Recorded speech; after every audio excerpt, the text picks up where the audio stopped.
কোঠা আন্দোলনের ভাইরাল সেই বাঘিনী কন্যা ফারজানা বিথি আজকে আবার ঢাকার রাজপথে মিছিলে নেমে পড়ছে।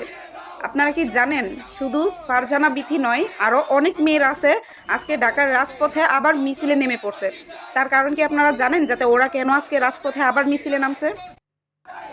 আমাদের স্বাধীন বাংলাদেশে, আমাদের বাংলাদেশ পরপর 2বার স্বাধীন নাকি হয়েছে, তারপরেও 48 ঘন্টায় 17টার বেশি মেয়েকে ধর্ষণ করা হয়েছে। এত কিছু বলার পরও রাস্তায় আপনার সেফটি আমি দিছি না করতে পারবেন? বলেন, পুলিশ একটা রেপিস্ট করতে পারে না, পুলিশ জনগণের নিরাপত্তা দিতে পারে না, জনমালের নিরাপত্তা দিতে পারে না। 17টা মেয়ে ধর্ষণের শিকার হয়েছে। তার মধ্যে ছোট্ট একটা পিচ্ছি বাচ্চা 21শে ফেব্রুয়ারিতে ফুল দিতে গিয়ে ধর্ষিত হয়েছে। একদম ছোট একটা বাচ্চা, 7-8 বছর বয়সী একটা মেয়ে, তাকেও ছাড়ে নাই দর্শকরা। তারপর আরেকটা মেয়ে, মাদ্রাসার পুরো একটা মেয়ে, ও ছবি তুলতে গিয়ে স্টুডিওতে তাকে ধর্ষণ করা হয়। আমার মেয়েরে ধরে নিয়ে যেতেছে, আমি বলছি বাবা আমার হাফেজ মেয়ে, পর্দা করে, জীবন ভিক্ষা দাও বাইরে। আরেকটা মেয়ে, মানে আমাদের ঢাকা গাবতলী থেকে রাজশাহীতে ছেড়ে যাওয়া একটা বাস, রাত্রির বেলা ছেড়ে যাওয়া একটা বাসে 50 জন যাত্রীর সামনে তার হাজবেন্ড পাশে থাকা অবস্থায়ও ডাকাত দলেরা এসে ওকে প্রায় 3 ঘন্টা যাবৎ ধর্ষণ করেছে। মেয়েটি অনেক জোরে চিল্লাফিল্লি করছে, কিন্তু ওকে বাঁচানোর মতো কেউ ছিল না। ওকে বাঁচানোর জন্য ওর হাজবেন্ড অনেক চেষ্টা করতে গিয়ে আহত হয়ে গেছে, কিন্তু লাস্ট রক্ষার মেয়েটার হয়নি। 3 ঘন্টা যাবৎ শত্রুদের হাতে, এই ডাকাতদের হাতে তাকে ধর্ষিত হতে হয়েছে। আপনারা একবার ভেবে দেখছেন 3 ঘন্টা একটা মেয়ের উপরে কতটা জুলুম চালিয়েছে এই ডাকাত দলেরা? বাসের মধ্যে 50 জন যাত্রীর সামনে 50 জন যাত্রীকে ডাকাতরা এভাবে মানে ঘেরাও করে রেখেছে যে তারা উঠে যে কিছু করতে পারে নাই। চলন্ত বাসের মধ্যে এই ঘটনা করছে, তাও আবার তার স্বামীর উপস্থিতিতে। একটা জিনিস ভাইবা দেখছেন, আমাদের নিরাপত্তা আজকে কোথায়? আমরা কিন্তু জানি আমাদের বিয়ের পর আমাদের হাজবেন্ড আমাদের পাশে থাকলে দুনিয়ার কোনো শত্রু আমাদের ছুতে পারবে না। আমরা মনে করি আমরা সেফ আছি। সেই স্বামীর সামনেও আজকে 3 ঘন্টা যাবত একটা মেয়েকে ধর্ষিত হইতে হয়েছে দর্শকদের কাছ থেকে। তাহলে আমরা নারীরা আজকে কোথায় নিরাপত্তা পাবো? আমার কথা হচ্ছে, আজকে 2-3 দিন হয়ে যাওয়ার পরেও এইটার কোনো বিচার এখনো হয়নি। এই ডাকাত দলদের এখনো ধরার সেরকম কোনো চেষ্টা চালানো হয়নি।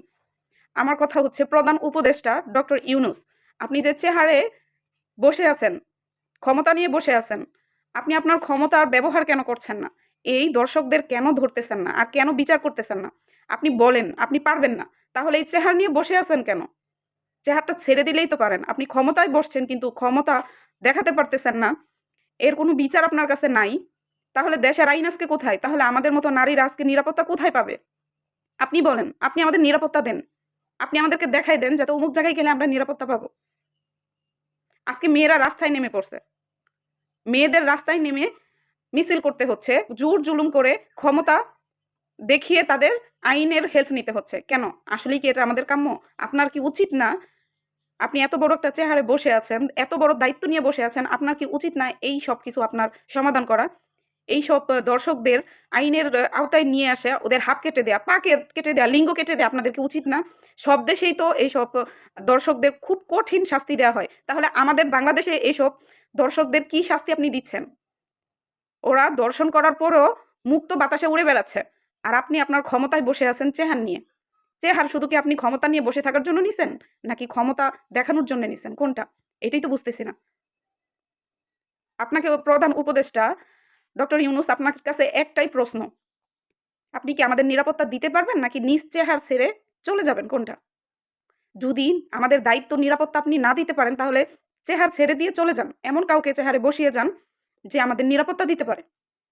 আপনি যদি নিরাপত্তা না দিতে পারেন, তাহলে চেহার দখল করে আর বসে থাকেন না। একটা কথা মনে রাখবেন যে শুধু চেহারে বসে থাকলেই নেতা হওয়া যায় না, আর চেহারে বসে থাকলে ক্ষমতা নিলেই বড় হওয়া যায় না। মানুষকে নিরাপত্তা দিতে জানতে হয়। আমরা আগের দিনে যদি স্বৈরাচার শেখ হাসিনার কথা বলি, ওনার নামের পাশে তো আপনারা অলরেডি স্বৈরাচার লাগিয়ে দিচ্ছেন। যদি ওনার কথা বলি, উনি কিন্তু স্বৈরাচার হোক আর যাই হোক, আমাদের নারীদের নিরাপত্তা কিন্তু 100 থেকে 100% উনি দিতেন। কিন্তু উনি যাওয়ার পর থেকে সেই নিরাপত্তা আমরা খুঁজে পাচ্ছি না। আমরা চাই নিরাপত্তা। আমরা শেখ হাসিনা, ডক্টর ইউনূস এসব কিছু আমরা চাই না। আমরা চাই নিরাপত্তা। যে আমাদের নিরাপত্তা দিতে পারবে সেই চেহারে বসবে, আর যে নিরাপত্তা দিতে পারবে না তিনি চেহার থেকে চলে যান, চেহার ছেড়ে দেন।